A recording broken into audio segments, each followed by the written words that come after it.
के आलुको ड्याङ पार्न लानु भा आलुको ड्याङ ए कहाँ हो हजुरको घर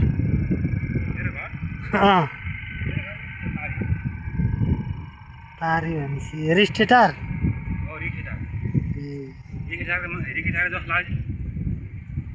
रिस्टेटार त होइन होला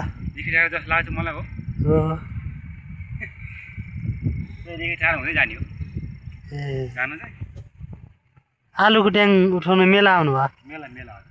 ए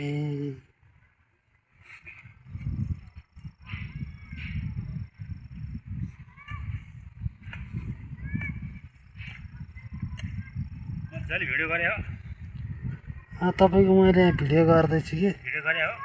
हो तपाईँले बनाएको ड्याङ कस्तो छ भनेर हेर्दै पनि छु म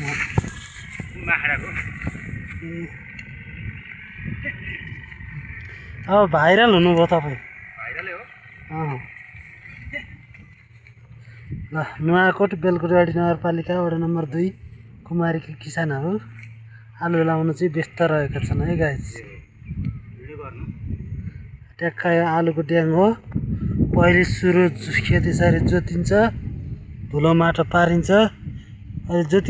जोत्दाखेरि चाहिँ म भएन जोतिसकेको अवस्था हो यो र गाइस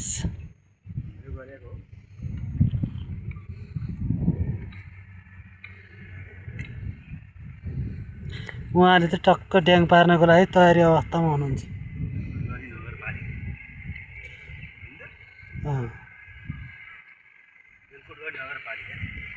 बेलकुटबाडी नगरपालिका वडा नम्बर 2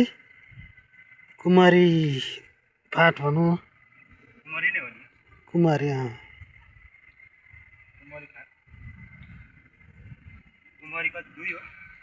कुमारी वडा नम्बर 2 हो उहाँले चाहिँ मजाले ड्याङ पार्नको लागि अहिले चाहिँ कुलेसो 2टा कुलेसो बनाइसक्नु भएको छ अब चाहिँ उहाँले ड्याङ पार्नुहुन्छ है त एकछिन पछि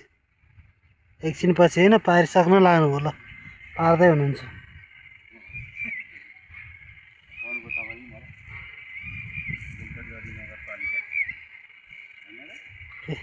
चाँदा चाहिँ पारि नै छोड्ने हो ल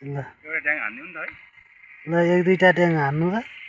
म नि भोक लगाएर खाजा लिन जानलाई यसो बनाइ हेरौँ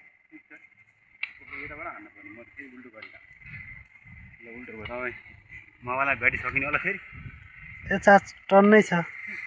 त्यस्तो पिर लिनु पर्दैन टन्नै हो टक्क पहिले के मल छर्नु भएको तपाईँले कुखुरा मल बस्तुको मल त हालिसक्यो होइन अहिले देशी मल हाल्नु पोटास युरिया डिएपी ए अब उहाँले चाहिँ टक्क लाएर ड्याङ उठाउँदै हुनुहुन्छ गाइस तपाईँ यतिखेर देख्दै हुनुहुन्छ तपाईँ यतिखेर हेर्दै हुनुहुन्छ उहाँले ड्याङ पार्दै हुनुहुन्छ यति बेला कामको सिजनमा भनेको कतै गहुँ छर्ने कतै तोरी छर्ने कतै आलु लाउने यस्तै चलिरहेको छ गाइस